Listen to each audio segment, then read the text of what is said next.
Kilroy goes off the shelf on to solo or not to solo. A tale of two wargame companies. It was the best of times.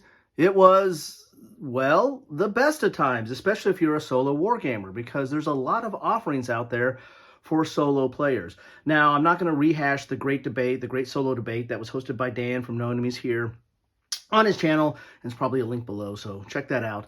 But what I am going to talk about is how solo is developing, or solo play is developing, solo-specific games are developing, really from two game companies, DVG and Worthington Publishing. Now, a lot of game companies or war game companies have solo-specific games, or at least adding a lot of attention to creating solo modules. GMT, Compass is doing that. Lock and Load has solo modules for both their World at War and Lock and Load Tactical. I mean, a lot of game companies are focusing on that. And then you also have some smaller game companies like Hollandspiel and White Dog that have solo specific games.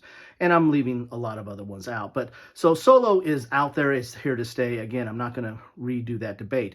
But one thing that is interesting is how DVG and Worthington are attacking solo and solo play. Now, DVG has its own kind of format of how it does solo. It makes multiplayer games, but the vast majority of its offerings are solo-specific games. And they basically break it down into different kind of categories. You have your strategic category, which is their Field Commander series, which puts you in the shoes of a field commander. And that's a key aspect of DVG. They are what I like to call are role-playing games. They're trying to put you in the role of that specific commander or leader or soldier and experience the decisions that they have, or or how they experience combat in their own unique way. So that's to me is the kind of the hallmark for a lot of the DVG games. And the Field Commander series, you have Rommel, which puts you in the shoes of Rommel, and you're handling some of his biggest campaigns. The invasion of France, North Africa, D-Day. Alexander puts you in the role of Alexander the Great, and you're handling some of his most infamous campaigns. And this one actually, it's not just strategic. There's also kind of an operational aspect to it as well. But it puts you in the shoes and making the same decisions. The same with Napoleon. Field Commander Napoleon, which is a thick boss and gives you a lot of his most famous campaigns to deal with. And then you have Fleet Commander, not Field, but Fleet Commander Nimitz, which gives you the entire Pacific to make decisions and play that out. Now you got the next level of DVG games, are the Leader series, and they have several that deal with subs and B-17s and the like. But some of their Flight series are some of the most well-known, and the Zero Leader and Phantom Leader both are about, you're a flight leader. And it says it's strategic, but, really you're looking at kind of an operational or even tactical, because a lot of these games focus on the build out. You're putting the decision of building out what is the mission and what airplanes and pilots and how much rest have they had and what armaments are they going to use and what approaches are they going to take, and then you do the tactical side of how they interact on that mission and try to accomplish this objective. So that's the Leader series. Again, very much puts you in the role of that specific leader in that context or environment. And then you get down to the individual level, which is Warfighter. And there's Warfighter Modern, there's Warfighter Shadow Ops, which deals with clandestine missions, and there's Warfighter World War II, and there's a whole bunch of more Warfighter come in fantasy and what have you. But this one, again, puts you down to almost the individual level. Some missions you might actually have just one soldier, or you might have just a small group of soldiers, and you're building them out. What equipment they're going to be using, what skills do they have, what weapons are they going to be using. You even choose the ammo in some of these. What kind of ammo are they going to use? And so really gets you to the role-playing aspect of that. And that is a core concept of DVG in a lot of their solo games. Worthington, on the other side, is, one of their claims to fame is quality of components and their production values. Mounted map boards, rounded counters, thick counters. If there's dice, then they have great dice, good cards, good blocks, They have, trays, to keep everything together. So, I mean, really good production quality. And keeping with that, what they've done is take some of the old State of Siege games from Victory Point Games, and they have republished them with their great components. You have Keep Up the Fire and Soviet Dawn. I know they've done that.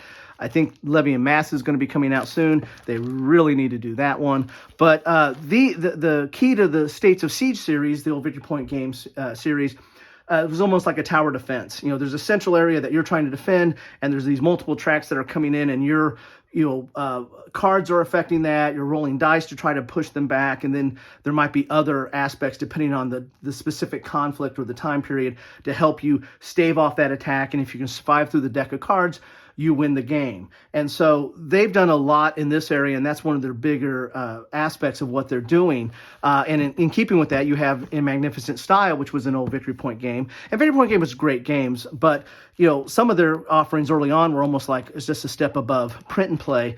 But these games are, again, great production quality and nice components. And in Magnificent Style, they actually changed the gameplay and streamlined it and made it even better.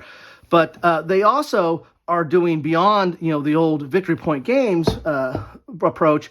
They've had this line of what I kind of call static battles, where you have stuff like Freeman's Farm and Chancellorsville, which are really, they're multiplayer games. It can be played multiplayer and intended to be played opposed. However, they have very, very friendly solo bots or solo mechanisms that allow you to play this solitaire. And these games, for the most part, you have a static situation where you have the battle the way it is, and then you're making decisions with the cards and what dice, and then having the forces move to certain places to try to accomplish the objectives of the game. So it's not a free movement of anywhere you want on a hex board. You're kind of set in your way of where things can go, but there's still a lot of decisions in that. And what they've done, which is very interesting, is they've taken that kind of concept and they've applied it to a book game, a book solitaire game. So you have Waterloo, Braveheart, and Gettysburg, which just came out, which takes that static game system, and you have it in a game book. So where you're going to make your decisions down here. You're limited on activations, and then the opponent or the AI. You roll dice, and it will react to what you're doing, and then it will do stuff on the board as well, and you just mark this up. I don't mark stuff, but that's a whole nother topic. You got to find a way how you want to handle that, but I digress. But anyway, you mark it in this game book, and you have so many turns to do it, and you win or lose based on that. So I see those as a kind of continuation of the Chancellorsville and Freeman's Farm and others in that game series. And they have others that are coming out in that series too, which are multiplayer games, but have very, very strong solo elements, which again are translating into solo books. They also have, Bismarck Solitaire, which is more of a, search and destroy, and you have, areas of naval that, again, taking a game that you would normally see in a board game and applying it to a board game book. So this is, very kind of a unique approach. They're the only major game company that's really doing this approach of kind of going solitaire in a book. But not to be outdone about taking multiplayer games or opposed games and making them solitaire friendly. You have you can see part of me on the camera there. You have For What Remains series from DVG, which these are sci-fi games with their own kind of created world by David Thompson that they're more like miniature skirmishes game, and they're meant to be played opposed, but they have very, very strong solo bot in there, which is, it's not just a general bot, it's a bot for each specific unit. So you're rolling dice and seeing what that specific unit will do as the AI, depending upon their status, if they're injured or if they're trying to follow a certain objective. And it's very, very detailed to what they're going to do. They're going to do different things at different points in the game, and it's going to keep you on your toes. So again, great game to be played opposed, but very, very solo friendly, and you can play it solo right out of the box. But DVG is not is always developing the solo space.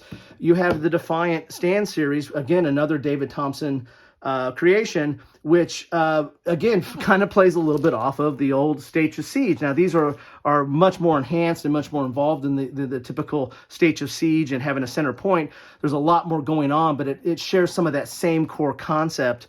And you have Pavlov's House, Castle Litter, and Soldiers in Postman Uniform, and you're covering some very not well covered, if covered at all, type battles, but very unique situations and very interesting gameplay. And again, keeping kind of with the DVG core theme of role playing, it really does put you in the role. You really feel like you're defending the Polish post office to the last man or to the last person, and you really put you in the shoes of them as you're playing this game. And then they also have from David Thompson, By Stealth and Sea, again, a unique circumstance where you're strapping yourself to some kind of metal tube and submarining over to the Allied ports and putting bombs on their ships. But the Italians did this. I mean, who knew that, right? And so you learn history, you learn a new aspect of something that you might not know about, but you get to play it, and you get to strap yourself onto that tube, or at least the closest thing you can get to that. Anyway, so that is the tale of these two game companies that are, DVD, I think, is dominating this space and have for a long time. Worthington is coming up with something new, and they're kind of blazing their own path. But, if you look at all the different game companies, everybody is giving some attention to solo play. And as I said, for us wargamers that play quite a bit of solo, it really is the best of times.